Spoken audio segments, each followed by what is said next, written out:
All right. Well, good afternoon, everybody. Thanks for taking some time. I know it's a beautiful day.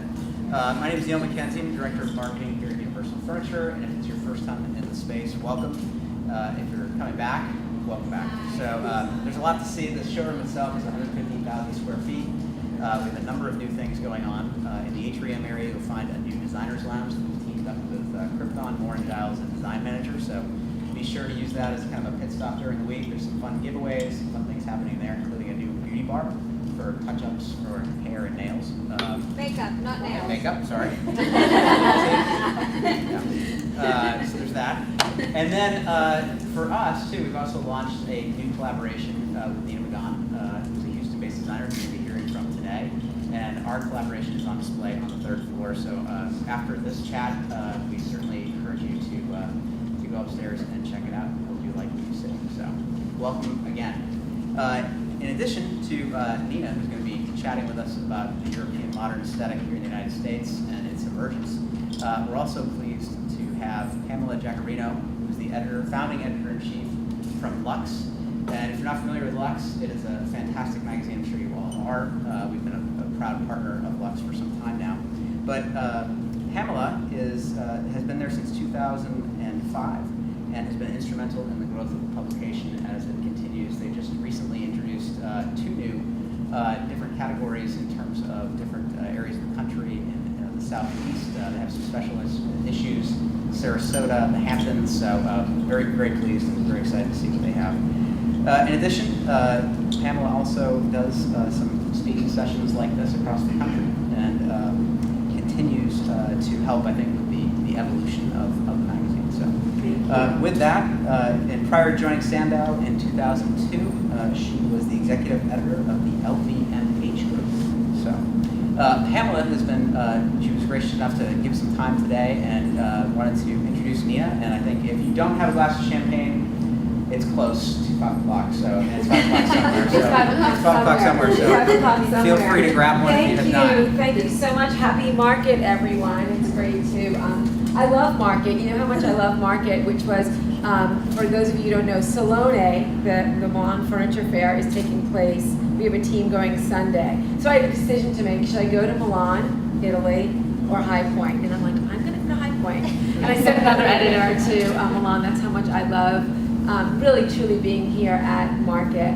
And there's so many things to see. I just came from the third floor to see Nina's collection and found it to be, I zipped through and felt like it was incredibly dramatic, super chic. It definitely has that European sensibility. In fact, I said I feel like I'm at the Salone, all right, with sort of those sectionals that are low and low profile. And I think it represents a lot of the way that people want to live in their home. So I do encourage all of you to. I know you're seeing so much at Market. Please go up to the third floor, and also if you pick up, is it our May-June issue? July, August. No, it'll be in July, August. We have a project of Nina's in the issue. And also, so Southeast is not here yet. It's not here yet. I'm it so will excited. be the May-June issue. I'm super excited. So at Lux, we're also going to be. We have a little bit of a launch, new baby, which is our Southeast edition, covering from Birmingham to Charlotte to Charleston and Atlanta and all points in between. So I hope that if you're in the Southeast, you will pick up a copy. And so that's what's happening at Lux. But really today, it's all about Nina and her new collection. So I think we want to just raise a glass. And Nina, come up here, and you got the spotlight. You've got the spotlight. So I just feel like we want to everyone raise our glass and toast. It's always great to have new and exciting things in the market. And congratulations. Thank you so much. Cheers. I never drink champagne. What time is it? 3 o'clock? It's 5 o'clock somewhere. It's at 2:15 and I'm drinking champagne. No, this is the first. It's Market. I know there's like food and drink everywhere at Market. It's important. Food, drink, and comfortable shoes. These are the things that are important at Market. I missed that one. Oh my gosh. Okay. No, that's super impressive. That's super impressive. So I think you're going to hand it off to you. Thank you so much. I Yeah, appreciate it. sure, of course. It's my pleasure. Congratulations. Thank you so Thank you very much. much. Thank you. All right, so I'm going to help MC this a little bit here. So, Nina, I think before we get started, just in terms of the European modern aesthetic, do you want to just, for those that aren't familiar with kind of how you got your start, what you guys kind of focus on, and kind of go from there? So, okay, it's pretty interesting.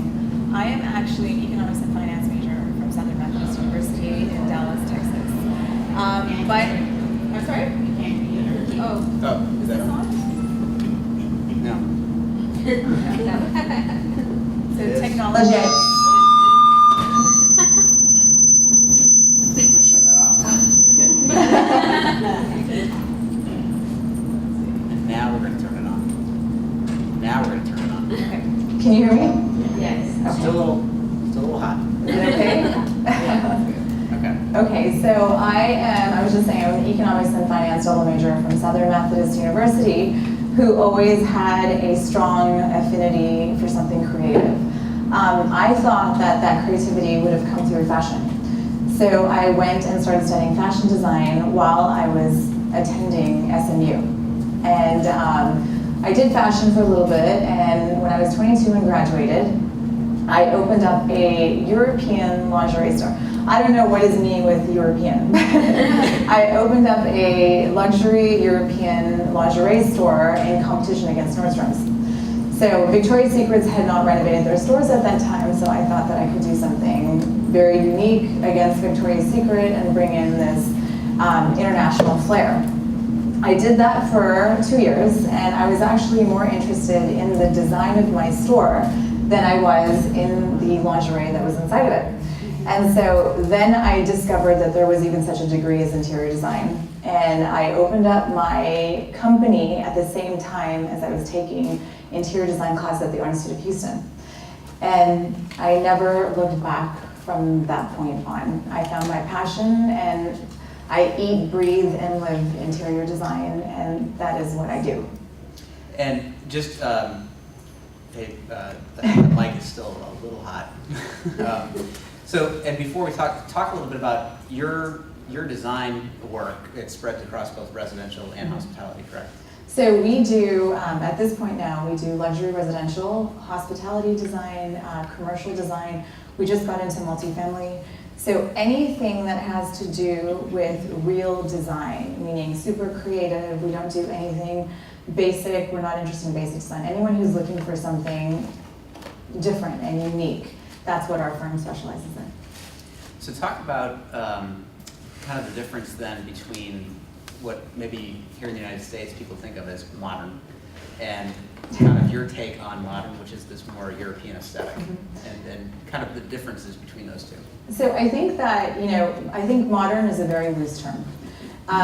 For meeting clients, many times we meet clients and they come into our office and they show me a farmhouse and they say, I want my house to be very modern like this photo. And in my mind, I'm thinking that this is not modern at all, but I don't want to argue with the client. But I mean, for me, that's not really what modern is, which is why we ask clients to show us as many pictures, because they might think modern is something different or traditional is something different. But regardless, through my extensive travel all over the world, I've realized what modern is. Modern is low profile, low seating, low table settings, very clean lines. To me, that's what modern is. And I think in the US, modern is interpreted a little bit different. I think a lot of people see farmhouse, they think that's modern. They see transitional, and they think that's modern. But again, it's a loose term, and I described to you what I think modern is. European modern, for me, has a little more shape to it. It's shape, and there's a lot of attention to detail. You will see the stitching in an Italian sofa, and you cannot compare that stitching to necessarily something that you see made in the US. So there's so many differences. There's this level of luxury that's also included in European modern that I don't necessarily see in the US. So if you're asking me what are these different details, this is what I notice. What is it about just maybe that aesthetic that appeals to you, whether it be personally as well as professionally, obviously, in terms of the work and the projects that you guys do? So for me, I've always gone against the grain. So in Texas, most of the design is very traditional. It's traditional. So since the beginning, when I started my company, I was going against the grain. I remember when I would take photographs of some of the spaces, I would add models into those spaces because I said, I want to be different. And through learning design a little bit more, I really understood, I guess, the different takes or the different aspects of design.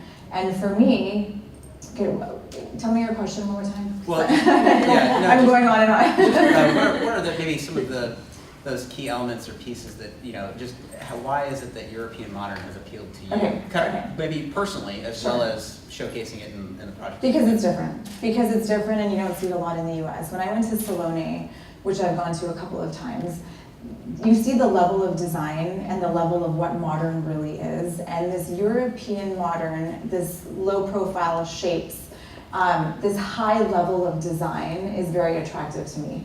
I love anything luxury, and I have an eye for luxury. And so when I see European design, I am immediately attracted to it.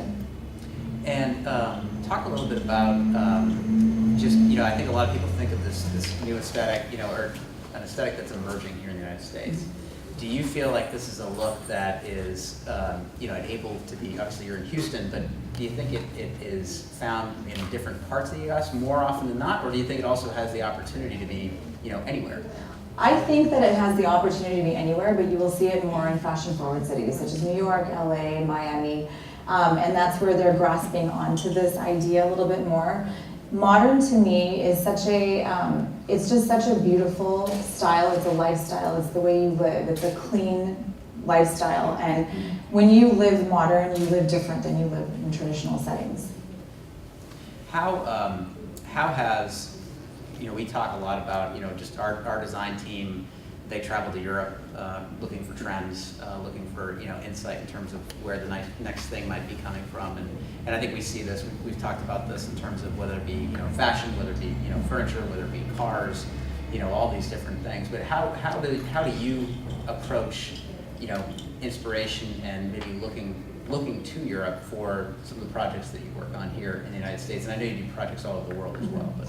Well, I think I look internationally. I just think that design on an international level is very different than what you see here in the US.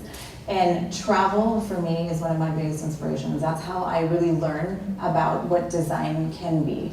When you go to India, you see a different design style. When you go to Europe, when you go to Milan, you see a different design style. So it's really based on travel, and that's what really inspires me. And I think I'm more interested, I wouldn't even say European, I would say I love design on a global scale. I'm influenced globally by design because that's what really, I guess, has changed my mindset as to what design can be. And I think that's why this European aesthetic is so, I guess it's so close to my heart. What, in terms of this travel, because I know if you're not here or at home, you're on a plane probably, Yeah. but what are some of the most inspirational places you've been in terms of that have influenced a certain project or a new collaboration?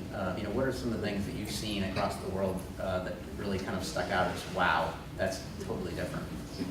In terms of furniture or just anything? Anything. Yeah. Anything. I mean, obviously when I go to India, you see the Taj Mahal.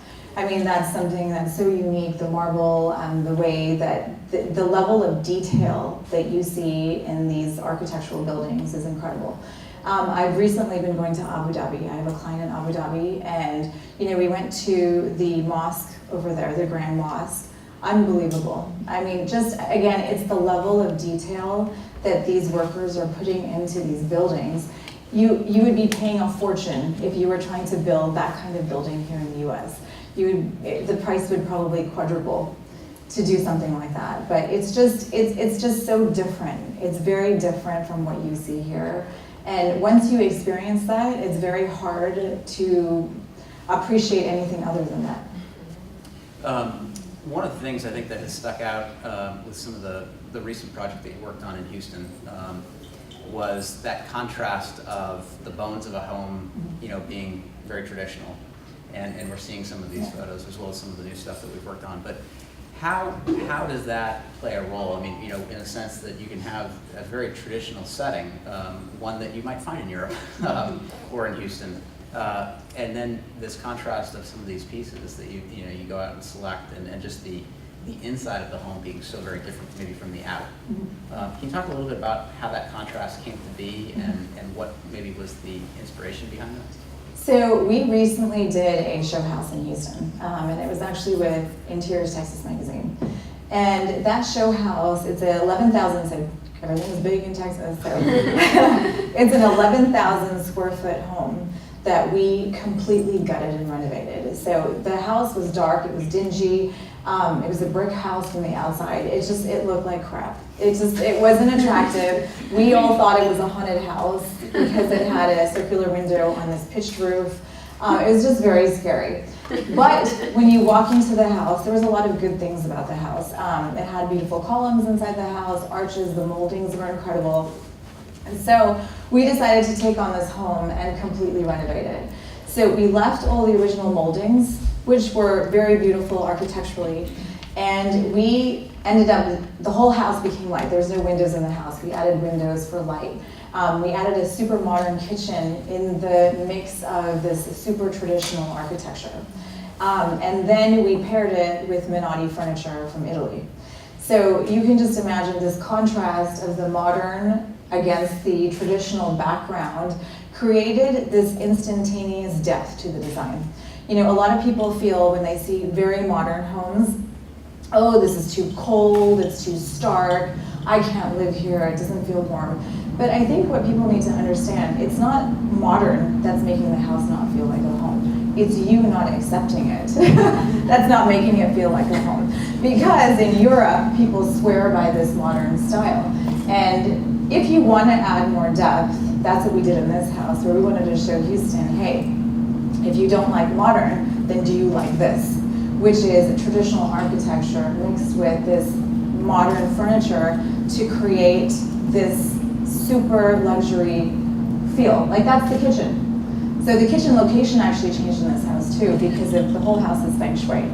So to change the energy, because I told you it felt like a haunted house, we actually switched things around to make it feng shui as well. Which was probably a bit of an undertaking. Yes, it wasn't a bit, it was a huge undertaking because we actually even changed the location of the pool because the pool was in the wrong quadrant. So we hired someone to come and do a plan with a drawing because again, we wanted to show Houston something different. Like we're not only going to talk about mixing traditional with modern, but we're also going to talk about the energy of the home and how does that make you feel. Do you think more of that modern aesthetic allows that energy to be either more found or tapped into, or just in terms of being a cleaner, maybe? I think it's more of that, what is that lady, the organizer? Marie Kondo. Okay, I think it's more of that type of thing, that when you feel decluttered in your life, you have a clear mind. So if you want to call that energy, or if you want to call it clarity, it's something about modern design that makes you feel like there's less clutter. Because for me personally, if there's too much clutter in a space, I can't function properly. Although some people in my office would beg to differ because my office looks like a disaster. I can relate. Talk about, you've been to High Point how many times before now? How many trips have you been? Maybe 6. 6 times. Yeah. And talk about, the difference between coming to High Point and then, going to, Salone, or, going over to, shop in Europe, and the difference between the shows, and as well as, this is where we kind of get into the furniture side of things, but, just the differences of what you were finding and what was maybe the thing that really stuck out to you. So, I was coming to High Point, 6 times is a lot of times, and so what I was finding here was this traditional type of furniture. And so since I didn't relate to that, it was very hard for me to keep on coming to High Point when it's unrelatable for me, because I was not appreciating this heavy furniture with a lot of woodwork and things like that. That's not something that was necessarily attractive for me. And so when I went to Salone, my mind was blown.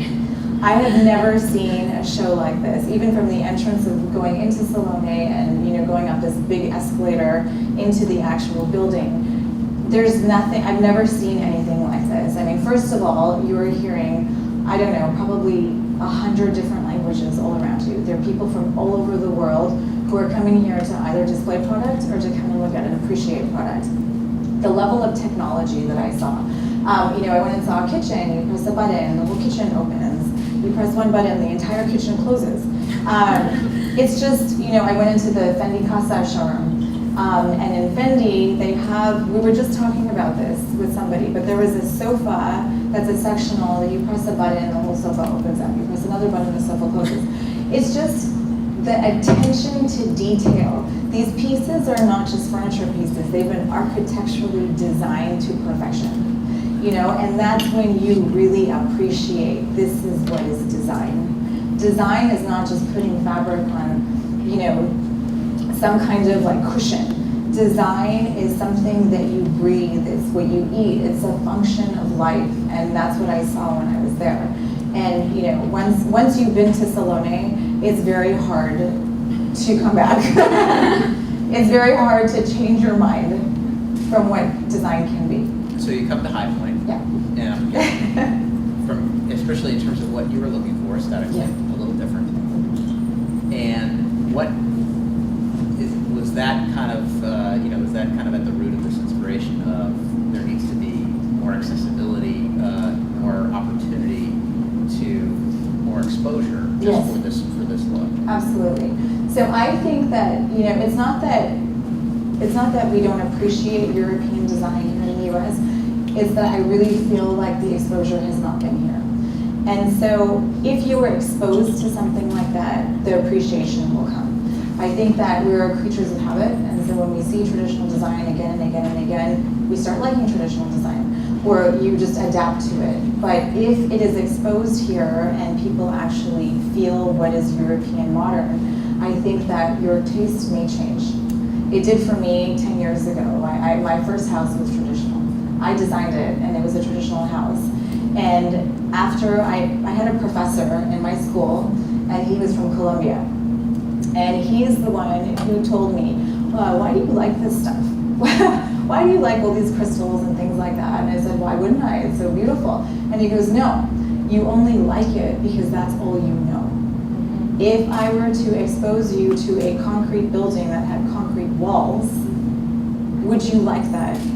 And so immediately my pushback was like, oh my God, why would I want to live in a concrete box? This sounds terrible, And then when I started hearing from his perspective, and again, he's South American, to hear from his perspective, think about how you live, think about how you breathe, think about the organization of this house, the cleanliness, the simplicity of living.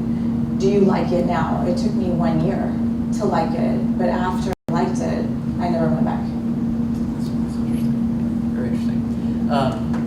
So here we are at High Point, and I think from our perspective, just in partnering with you on this project, it was also I think there was an education from our standpoint as well in terms of part trust, part leap of faith, just in terms of going down this direction. So for us, I think what you'll see, when you see the collection, it's a very big departure from the norm, from what we typically do. And in speaking to Nina, and she traveled, she went over to our factory, she was with meeting with our design team, and getting to where we got to. But maybe describe that process a little bit, just from your perspective. From the beginning? Yeah. From maybe when I not all met the way you? back. No, you don't have to go all the way back there, but just the process of kind of the collaboration of designing a collection that was going to meet your aesthetic standards, as well as being able to deliver something like this to High Point that was, again, something you felt was missing in the market. So what was interesting was I remember when I first spoke to you and I spoke to Jeff, I think they were looking at me, I felt like they were looking at me like I was crazy. Like, what are you telling us? And so, I think that it's been a huge collaboration between both of us. I remember that one of the first things that they asked me to do was design my own ideas and send it to them. And I think that it was really functional art, which was too far.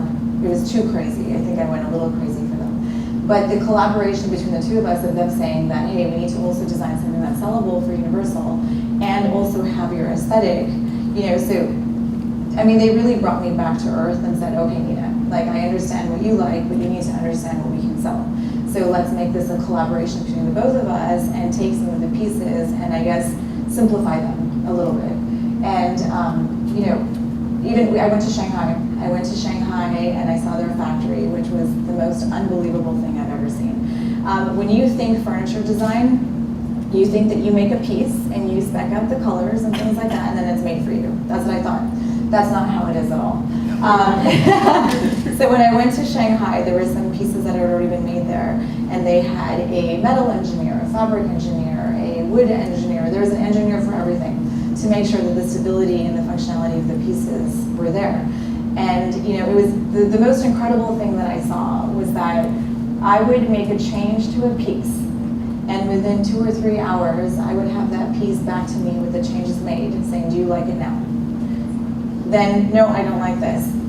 Next day, the sofa's back. Do you like it now?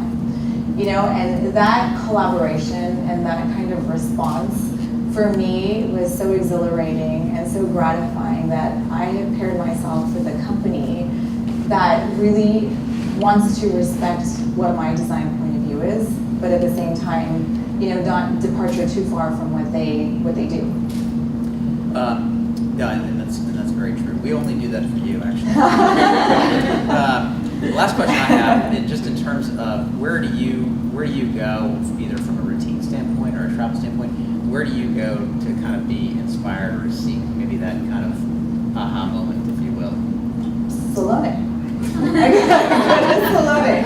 I go, no, just travel. Anything that has to do with travel, anything that can, you don't know what can inspire you. You can be walking down the street and see a tree and be like, oh my God, there's something about this tree. I love the color of this tree. I want my furniture piece to have this color of a tree. It's whenever, you just have to be aware. And then it just comes to you. I don't know, I mean, most of you guys are designers, you know how it is. It's just, inspiration comes from anything that you're paying attention to. It doesn't have to be, you don't have to travel across the world to get it. It just has to be anything that you are paying attention to at that moment. Well, I think what you touched on too, just in terms of opening your mind to a potential or a possibility that would be maybe different from your norm, because you just don't know if you like it or not. You don't know, and no one should put their hand against contemporary or modern, because there is beauty to it, and if you understand it, there is some architectural beauty to this forward-thinking design. I don't know when I call it modern, but it is a forward-thinking way of life. And I think it's about time that the US starts thinking a little more forward rather than with the same traditional, because the rest of the world is moving forward and we're still stuck back here. And I really think that was the whole inspiration behind this modern collection. Yeah, great. Yeah. Any questions for Nina, just in terms of maybe projects she's worked on, European modern design, or just modern? Anything? Yes? So do you still like the eclecticness of traditional and modern contemporary? I do. I can appreciate all types of point of views, but my personal aesthetic goes towards a forward-thinking modern design. Do you curate your own furniture pieces, or do you have them? Do you have like an account, like you mentioned, Oh, these are more like European brands. Right. So we work with a lot of different European companies, and so for our own furniture, there's many times that we do make our own furniture pieces for different brands, but And typically those are more one of a kind. those are more one of a kind, yeah. Right. One of a kind. I mean, we have a policy in our company that we try, I mean, until this collaboration happened, that we never try to use the same furniture piece twice in any home, because every individual is so We hope unique. that changes. That's very different. In this case, we have to talk differently. I want this furniture piece to be everybody's home. How does that impact shipping? I mean, I know it's all luxury and high end, but if you're shipping furniture and it's just one piece, I mean, It's expensive. Yeah. Well, that's why you should come to Universal and buy the collection here. Then you have to go here.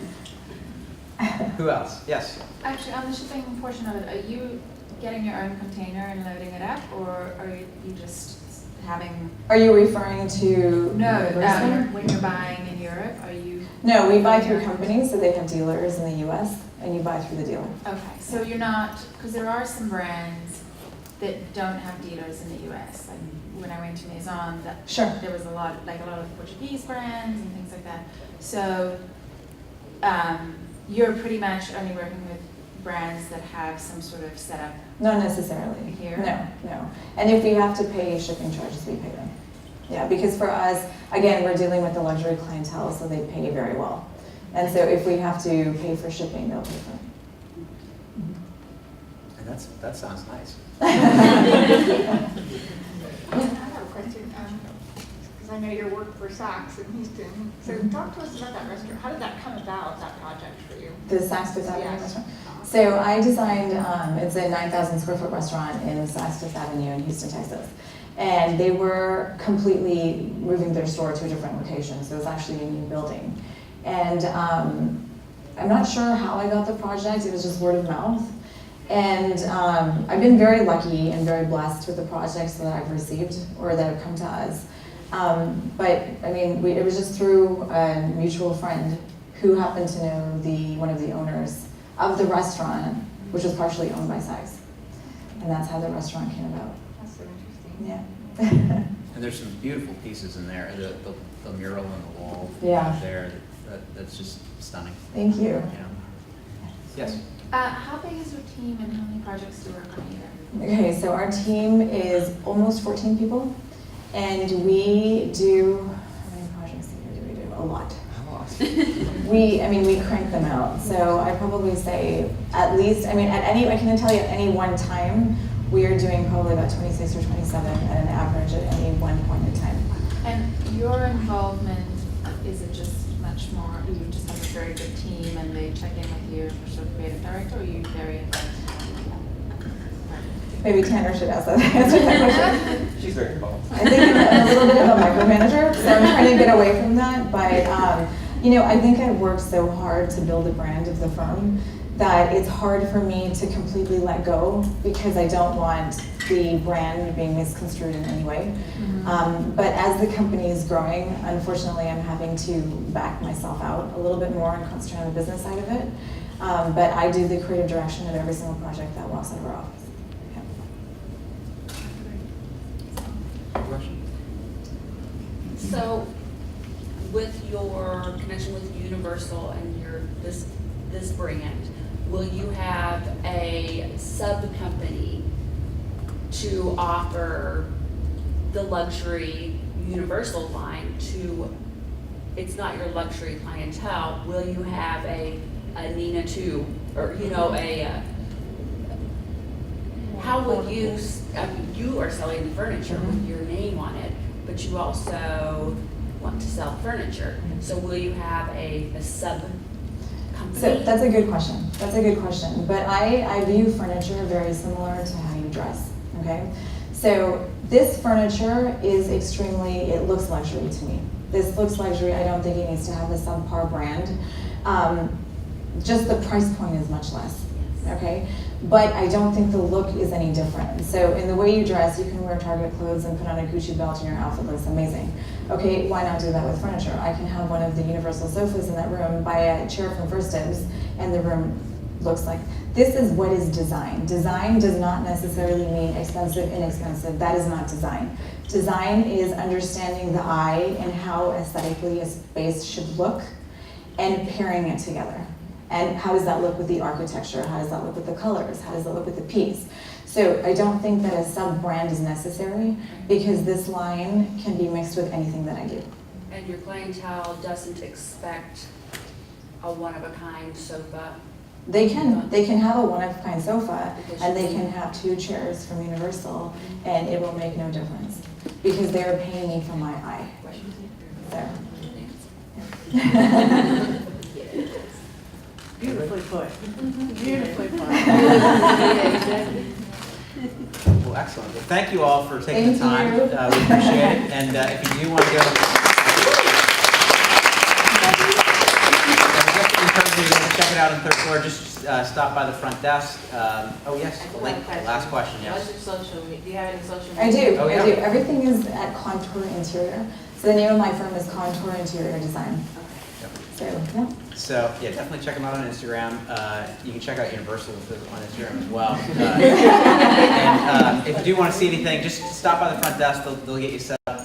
Take take the tour, and be sure to pop into the Designers Lounge and enjoy. And if you need to recharge your phone or get another drink, you can do that there as well. So Thank you. thank you all for coming. Thanks Appreciate it. coming. Yeah.